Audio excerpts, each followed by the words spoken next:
Deccan voice, सुनो सच की आवाज। चलिए आज एक ऐसी कहानी के सफर पर चलते हैं जो दिलों और इतिहास की किताबों दोनों में आज भी जिंदा है।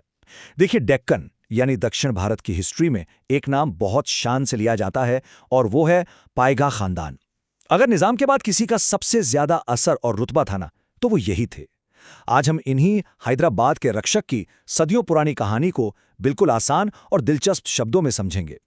इस लंबे और शानदार इतिहास को समझने के लिए हम आज के इस सफ़र को 6 हिस्सों में बांटेंगे। शुरुआत पैगा खानदान की कहानी से, फिर अरब से मुग़ल वक्त तक का इनका सफ़र, निज़ाम के साथ इनके ख़ास रिश्ते, इनकी बेहिसाब दौलत और महल, उसके बाद आज़ादी का नया दौर और आखिर में देखेंगे इनकी आज की विरासत। तो चलिए पहले हिस्से से शुरू करते हैं। पैगा खानदान की कहानी। करीब 200 साल तक हैदराबाद की रियासत में इनका रुतबा सबसे ऊंचा था। ये वो नाम है जिसके बिना हैदराबाद का इतिहास मुकम्मल हो ही नहीं सकता। पैगार खानदान को एक शाही दरबार के अंदर एक और शाही परिवार कहा जाता था। मतलब सोचिए जरा, ये सिर्फ आम अमीर जमींदार नहीं थे। इनकी ताकत, इनकी बेशुमार दौलत और शाही परिवार के साथ इनके गहरे रिश्ते इन्हें हैदराबाद के अंदर ही एक दूसरा शाही खानदान बनाते थे। ये देखना वाकई बहुत दिलचस्प है कि एक ही राज्य में दो ताकतवर शक्तियां कैसे मिलकर काम करती थीं। आइए आगे बढ़ते हैं और आते हैं अपने दूसरे हिस्से पर, अरब से मुगल इतिहास तक। ये लोग आए कहां से थे, क्योंकि इनका सफर सच में बहुत लंबा रहा है। देखिए, इस खानदान की शुरुआती जड़ें अरेबिया से जुड़ी मानी जाती हैं। ऐसा कहा जाता है कि इनका रिश्ता इस्लाम के दूसरे खलीफा हज़रत उमर फारूक से था। इसीलिए इन्हें फारूकी भी कहा जाता था, जिसका उस दौर में बहुत ज़्यादा सम्मान होता था। फिर वक्त के साथ ये लोग पर्शिया होते हुए 17वीं सदी में इंडिया आए और मुग़ल दरबार की फ़ौज और प्रशासन का ख़ास हिस्सा बने। और आखिर में 18वीं सदी आते आते ये दक्कन यानी दक्षिण भारत में आकर पूरी तरह बस गए। इनका सफ़र ना दो अलग अलग दौर में बटा हुआ है। एक तरफ मुग़लों का वक्त, जब इनके एक अहम बुजुर्ग अबुल खैर खान ने औरंगज़ेब के वक्त में मध्य प्रदेश के मुश्किल इलाकों जैसे मालवा, मांडू, धार और खानदेश में बड़ी बहादुरी से काम किया। लेकिन इनकी कहानी ने असल मोड़ तब लिया जब मुग़ल ताकत कमज़ोर पड़ने लगी। तब इन्होंने निज़ाम यानी आसफ जहाँ फर्स्ट के साथ हाथ मिलाया और हैदराबाद को मजबूत किया।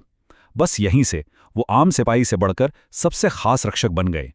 और यहीं से शुरू होता है हमारा तीसरा हिस्सा, निज़ाम के रक्षक और रिश्तेदार।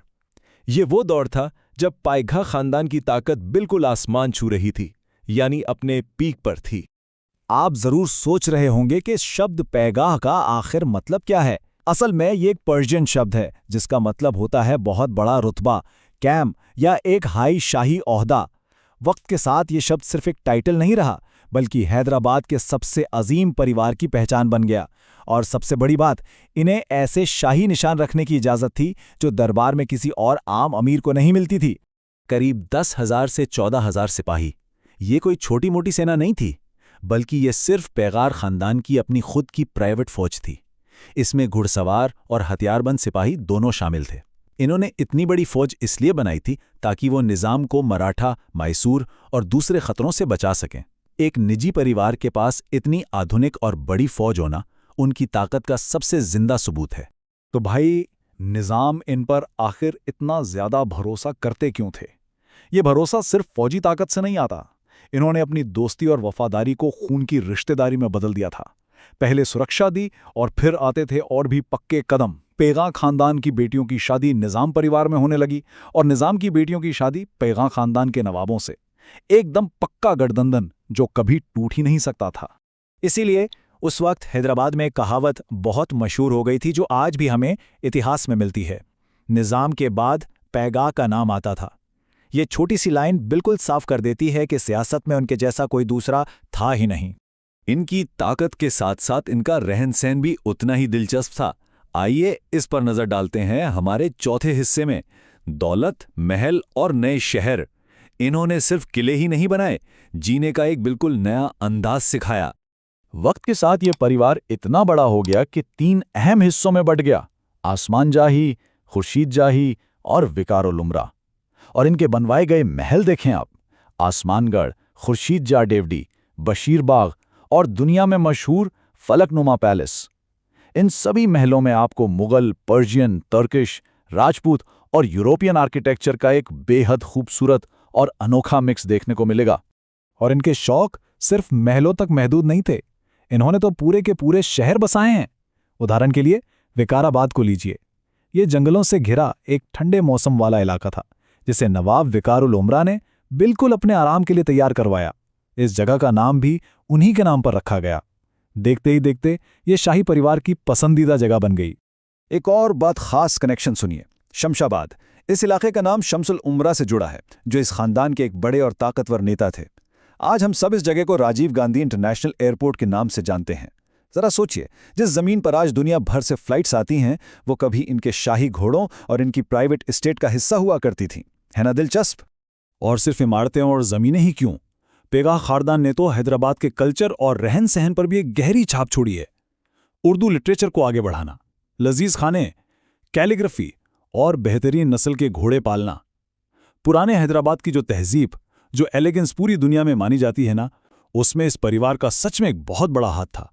खैर, इतिहास कभी एक जगह ठहरता तो है नहीं। हर कहानी में नए मोड़ आते हैं। चलिए बढ़ते हैं 5वें हिस्से की तरफ, आज़ादी और नया दौर। ये वो वक्त था जब बड़े बदलाव दस्तक दे रहे थे। बदलते वक्त के साथ हालात ने करवट ली। देखिए, ब्रिटिश दौर में भी इनकी ताकत को पूरी तरह माना जाता था, लेकिन असल टर्निंग पॉइंट आया 1947 में, जब भारत को आज़ादी मिली। और ठीक एक साल बाद 1948 में हैदराबाद पूरी तरह से भारत का हिस्सा बन गया। अब एक नया अवामी इतिहास यानी नया लोकतंत्र लिखा जा रहा था। इस नए दौर में पुरानी जमींदारी के लिए शायद कोई जगह नहीं बची थी। तो इस नए दौर का नतीजा क्या हुआ? यहां से पैगार खानदान की सियासी ताकत धीरे धीरे खत्म होने लगी। इनकी जो हजारों सिपाहियों की प्राइवेट फौज थी, उसे भंग कर दिया गया। उनकी बड़ी बड़ी जमीनें आम लोगों में बांट दी गईं या सरकार ने अपने कब्जे में ले लीं। दौलत और जमीनों को लेकर काफी कानूनी विवाद भी देखे गए। ये असल में उस पुराने शाही दौर के ढलने का वक्त था। तो क्या यहां इनकी कहानी खत्म हो जाती है? जी नहीं। आइए इस सफर के आखिरी हिस्से में देखते हैं, पैगा परिवार की विरासत आज। इस बदलाव के बाद उन्होंने नए जमाने के साथ खुद को कैसे ढाला। आज इस खानदान के लोग सिर्फ हैदराबाद में नहीं बचे हैं, बल्कि ये दुनिया भर में, यूके, नॉर्थ अमेरिका और खाड़ी देशों तक फैले हुए हैं। शाही ओहदे जरूर चले गए, लेकिन उन्होंने नए जमाने की तालीम अपना ली। आज इनके वंशज बिजनेस, कानून, मेडिसिन, रियल एस्टेट और सबसे बढ़कर पुरानी धरोहर या हेरिटेज को बचाने का अहम काम कर रहे हैं। सियासत बदली जरूर, पर इनकी पहचान दुनिया भर में एक नई शक्ल में आज भी जिंदा है। तो आज के इस सफर को खत्म करते हुए आपके लिए एक छोटा सा सवाल छोड़कर जा रहा हूं। आपके हिसाब से क्या ये पुरानी शानदार इमारतें सच में इतिहास को जिंदा रखती हैं? जब आप फलकनुमा महल के सामने खड़े होते हैं या शमशाबाद में होते हैं, तो क्या आज भी उस बीते हुए दौर की झलक दिखती है?